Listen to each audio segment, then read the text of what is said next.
আজকে অনেকেই মনে করে আমাদের সমাজে এক শ্রেণী দেখবেন ফেসবুক ভাইরাল, অমুক জায়গায় মাজার ভাঙছে, অমুক জায়গায় মাজার ভাঙছে। তোমাকে ধিক্কার জানাই, তুমি মুসলমান নামে, মানুষ নামে কলঙ্ক। যে আল্লাহর ওলিগণ যারা দিন কায়েমের জন্য, তাওহীদের দাওয়াত দেওয়ার জন্য এই বাংলার জমিনে এসেছেন, শাহজালাল, শাহপরান, শাহ মাকদুম, আল্লাহর ওলিগণ দিন কায়েমের জন্য এসেছেন, ইসলাম কায়েম করার জন্য এসেছেন। কোন সাহসে, কাদের ইন্ধনে, কাদের টাকা খেয়ে তোমরা মাজারগুলোতে আঘাত করছো? এটা অবশ্যই সাক্ষী সাপেক্ষে তোমাদের সর্বোচ্চ শাস্তির ব্যবস্থা করা হবে। কথা বলেন ঠিক কিনা? একটু জোরে বলেন ঠিক কিনা? আল্লাহর ওলিগণ এই বাংলার জমিনে না আসলে আমরা ইসলাম পেতাম না, মসজিদের মিনার থেকে আজানের ধ্বনি শুনতাম না, আমার মাথায় পাগড়ি, আমার গায়ে জুব্বা, আমার মুখে দাড়ি, এগুলো আমরা কোনো কিছুই পেতাম না। এই কাজ্জাবের দল, এই দাজ্জালের দল, এরা এজিদের অনুসারী, এরা আল্লাহর ওলিদের মাজারগুলো ভেঙ্গে চুরে চৌচির করে দিচ্ছে, বলে নাউজুবিল্লাহ। তবে যে সমস্ত মাজার নামে ব্যবসা হয় এবং ওখানে কোনো অলির অস্তিত্ব নাই, আমার কথা বুঝার চেষ্টা করুন।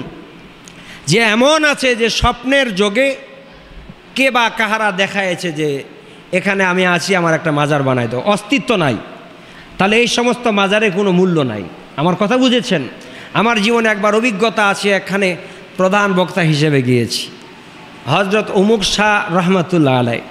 তো আমি বললাম যে এই মাজারের ইতিহাস আমাকে একটু বলেন।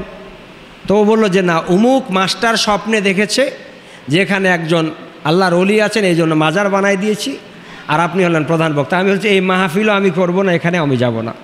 এটা আমার হোম ডিস্ট্রিক্ট পঞ্চগড়ে অসংখ্য সাক্ষী আছে। তো যেখানে আল্লাহর ওলিগণকে সমাহিত করা হয়, দাফন করা হয়, সেখানে নিঃসন্দেহে এটাকে অক্ষত রাখা, পরিচর্যা করা, এটাকে সম্মান করা, কবরে তাজিম করা, তাজিম অর্থাৎ সম্মান, সিজদা করা নয়, অর্থাৎ মুসলমানের নিদর্শনটাকে, এটাকে ঠিক রাখা, এটা প্রতিটি মানুষের ইমানি দায়িত্ব।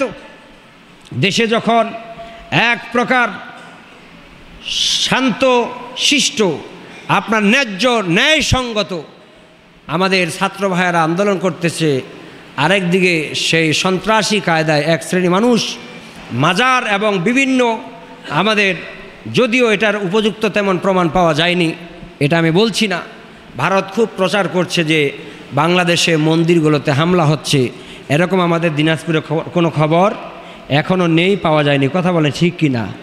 বরং আমাদের বিভিন্ন মাদ্রাসার ছাত্ররা, তালবে এলেমেরা, আলেম সমাজ, যুব সমাজ এবং বিভিন্ন আপনার স্বেচ্ছাসেবককারী ভাইয়েরা, মুসলমানেরা মাজার আপনার ওই মন্দিরগুলোতে, সনাতন ধর্মাবলম্বী ভাইদের উপাসনালয়গুলোতে পাহারা দিচ্ছে রাত জেগে জেগে। এটি হচ্ছে আমাদের মুসলমানদের নীতি এবং রীতি। বলেন না সুবহানাল্লাহ। মুসলমান স্বেচ্ছায়, ইসলাম কারো ওই মন্দিরে আঘাত করতে অনুমতি দেয় নাই।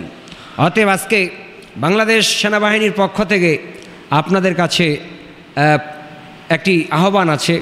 প্রত্যেক ইমাম খতিবদেরকে চিঠি দেওয়া হয়েছে, আমার কাছে চিঠিটি এসেছে যে এই সমস্ত বিশৃঙ্খলাগুলো আমরা করব না, যারা করবে শক্ত হাতে প্রতিহত করে তাদেরকে আমরা আইনের হাতে সোপর্দ করে দিব।